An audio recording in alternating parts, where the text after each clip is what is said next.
Hey friends, welcome to another Lissa video. Today I want to answer two questions that I got via Instagram in my private messages. Now I also want to apologize because I don't always get to my Instagram messages. So if you have messaged me on Instagram and I don't reply right away, don't worry, I will eventually. I just get a ton of messages on Facebook and here on YouTube, and I try to get to everybody. So if you do send me a message on Instagram, I will reply if I can.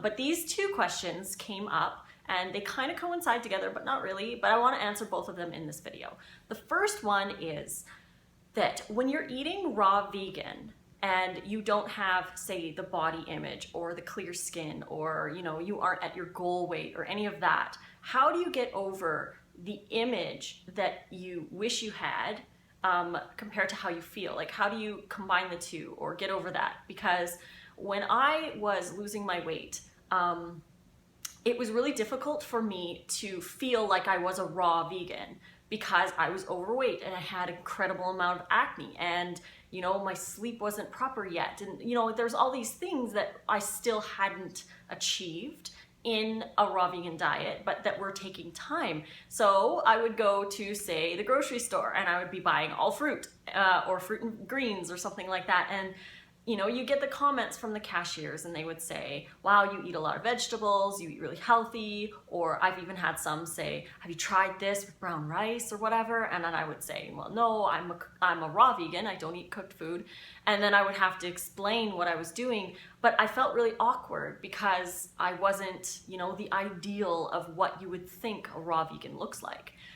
So it is very difficult, and it's hard during that transition phase where you are moving towards a healthier you, but you're still stuck in that old image of who you were from eating the bad foods that you were eating.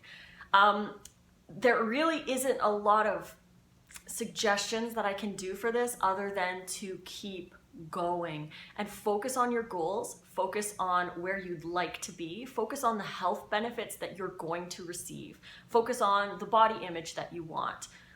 Just stay focused on that, and remember, be kind to yourself and know that this is a journey. You don't have to tell anybody what you're doing if you don't want to.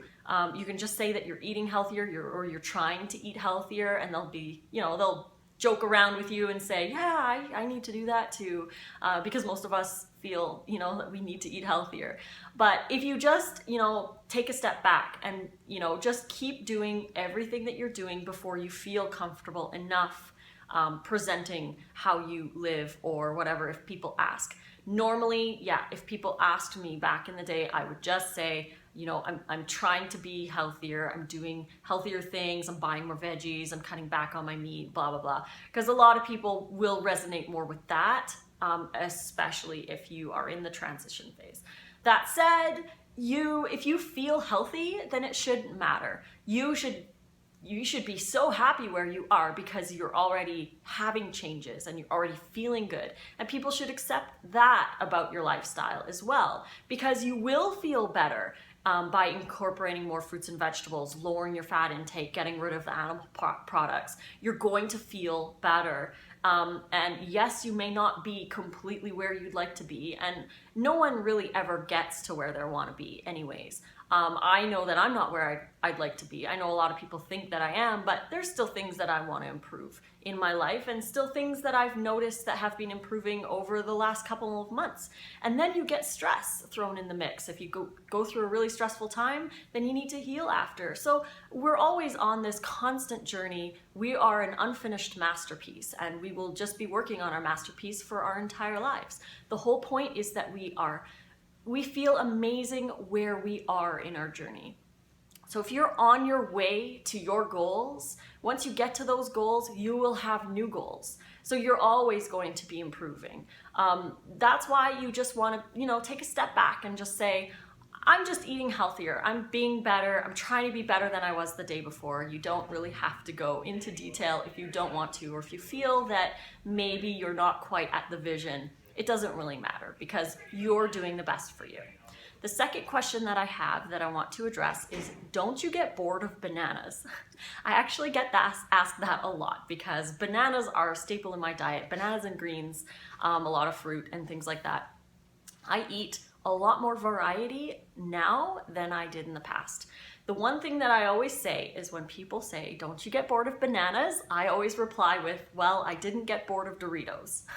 Because I basically lived on Doritos. Almost every single day I was having a bag of them. So really, what is it? Corn, oil, salt, sugar, spices. That's really the ingredients. So I was eating the same thing every single day, just different flavors, right? But you can have the same salad every day with different flavors. It really isn't the food, it's the mentality that we have towards being bored with stuff. To me, fruit and vegetables is my food. This is food. When I look at my cat who eats kibble, he eats the same thing every single day, and he doesn't have any other options that are available to him, and he just eats it, and he's happy to eat it, and he eats it, and he survives, and he lives. We have a plentiful supply of fruits and vegetables that we can choose from.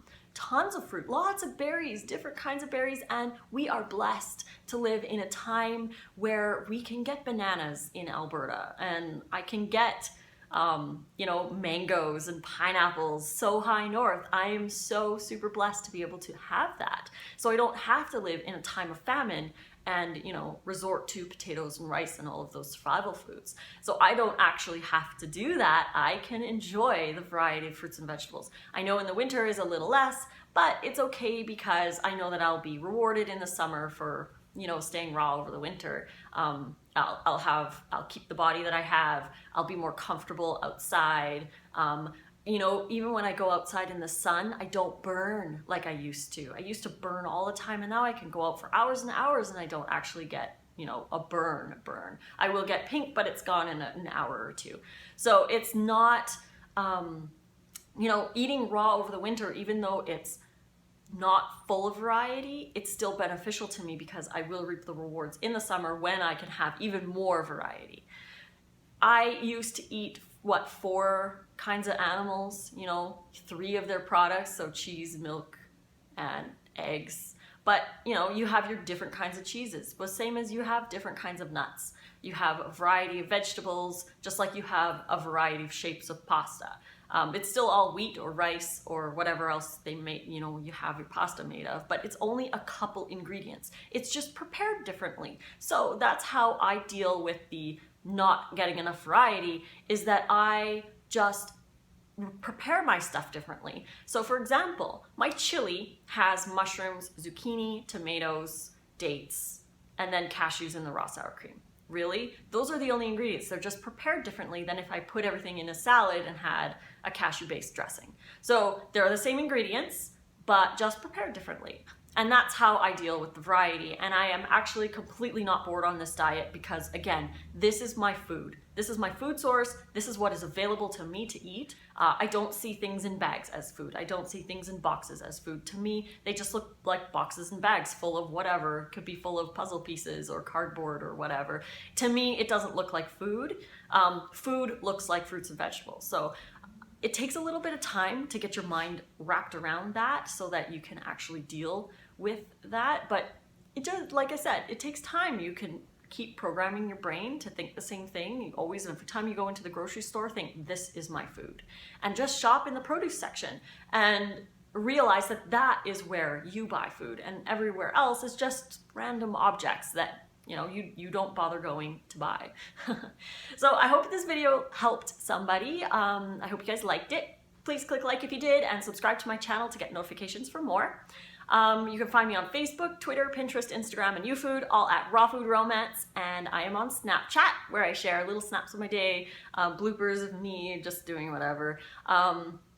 That is Lissa Raw Vegan, no spaces. So you can go find me over there. And I am going to go start pizza because tomorrow is going to be my pizza night. I have a lot of work to do on Friday, which is tomorrow, and I want to reward myself with some pizza. So I have to start it tonight, but I'm going to share a video of that. So stay tuned and watch me making the pizza.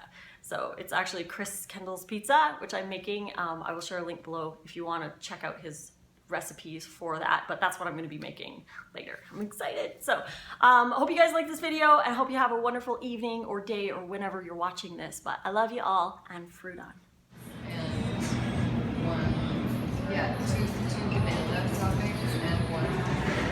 I just went to Earth's General. I wish they had the bowls for it. They'll get the bowls soon. So yeah. My cocoa orange, I think. I don't even know what it's called. It's a smoothie bowl, but they don't have bowls.